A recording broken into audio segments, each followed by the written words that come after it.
اعلی حضرت مفتی اعظم حجت الاسلام بریلی تجھے سلام۔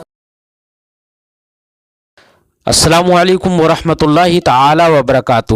مرکز اہل سنت جامعہ رضویہ منظر اسلام کے یوٹیوب چینل ہم سبق درس نظامی میں آپ کا خیر مقدم ہے۔ پیارے بچوں، جنہوں نے ہمارے چینل کو اب تک سبسکرائب نہیں کیا ہے وہ ضرور سبسکرائب کر لیں اور بیل آئیکن بھی دبا دیں تاکہ ہر ایک ویڈیو کی نوٹیفیکیشن اپلوڈ کرتے ہی آپ تک پہنچ جائے، اور اپنے ساتھیوں سے بھی شیئر کریں۔ بات پسند آئے تو لائک بھی کریں اور اپنے قلبی تأثر کو کمنٹ کر کے ضرور بتائیں۔ اب آپ کے سامنے جامعہ رضویہ منظر اسلام کے ایک اہم اور ماہر استاد حضرت مولانا مفتی محمد ابراہیم صاحب قبلہ ہدایہ کا درس دیں گے۔ آپ ان کی گفتگو کو بغور سماعت فرمائیں۔ بسم اللہ الرحمن الرحیم۔ وَلَوْ قَالَ يَدُكِ طَالِقٌ أَوْ رِجْلُكِ طَالِقٌ لَمْ يَقَعِ الطَّلَاقُ۔ ما قبل میں یہ ذکر کیا کہ اگر طلاق کی اضافت کی ایسے جز کی جانب کہ جس سے کل کی تعبیر کی جاتی ہے، کل مراد ہوتا ہے، تو اس سے طلاق واقع ہو جاتی ہے۔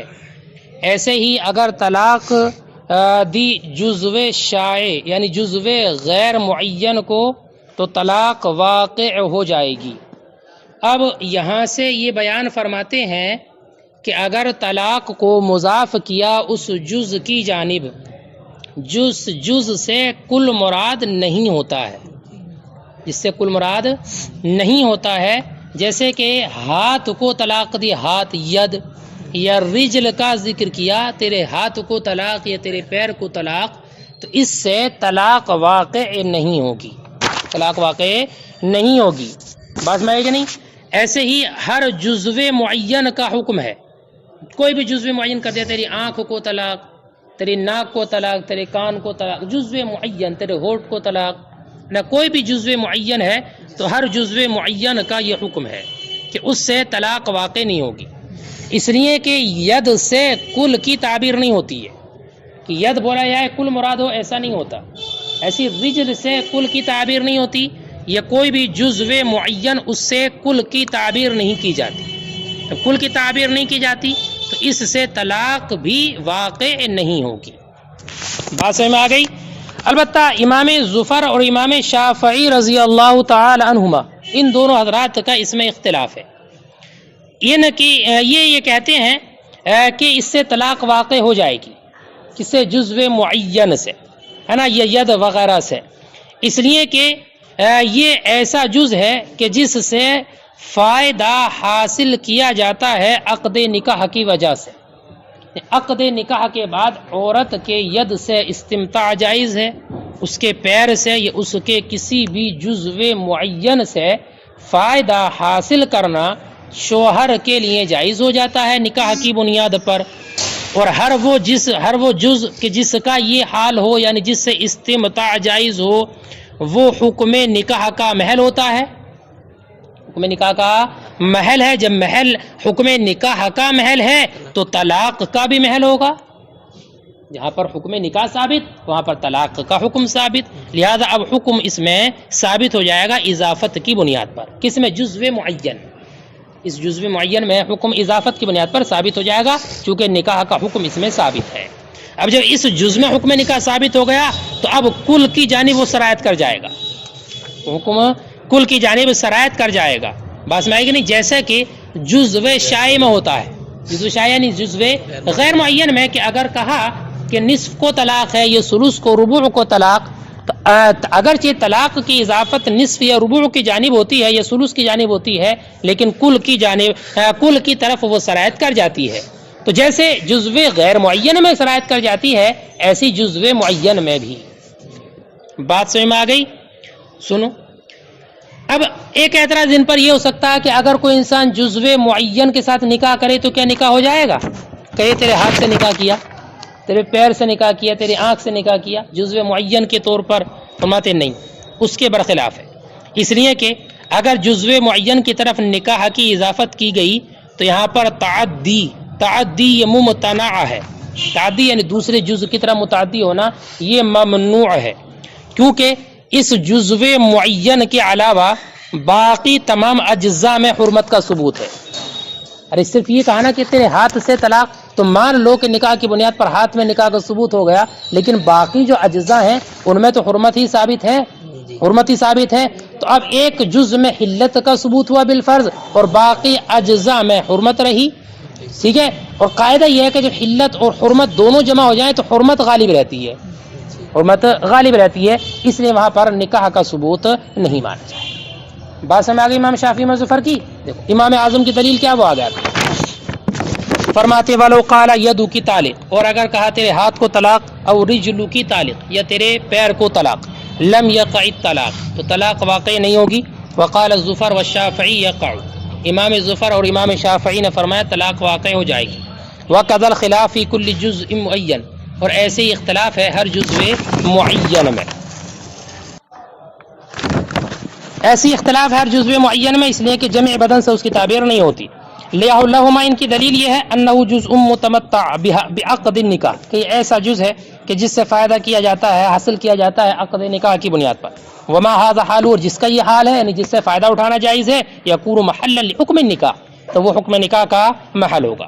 فیکون محلا للطلاق، تو یہ طلاق کا بھی محل ہوگا. فیثبت الحکم فی قضیۃ للاضافۃ، تو اب اس میں حکم ثابت ہو جائے گا اضافت کا قضیہ بن کر اس کے مقتضا کے مطابق. ثم یسری الی الکل، پھر یہ حکم سرایت کرے گا کل کی جانب، کما فی الجزء الشائع، جیسے کہ جزء شائع میں ہوتا ہے. بخلاف ما اذا، اسی کا جواب بیٹا، برخلاف صورت کے کہ جب اضافت کی اس کی جانب نکاح کی، کس کی، جزء معین کی جانب، لأن التعدی ممتنع، اس لیے کہ یہاں پر تعدی ممتنع ہے. کیوں؟ اذ الحرمۃ فی سائر الاجزاء، اس لیے کہ حرمت تمام اجزاء میں ہے. تغلب الحلہ، یہ غالب رہے گی حلت پر جو اس جز میں ہے. وفی الطلاق الامر علی القلب، اور طلاق میں معاملہ اس کا الٹا ہے. کس کا الٹا ہے؟ کہ جزو واحد یہ حرام ہو گیا ہے.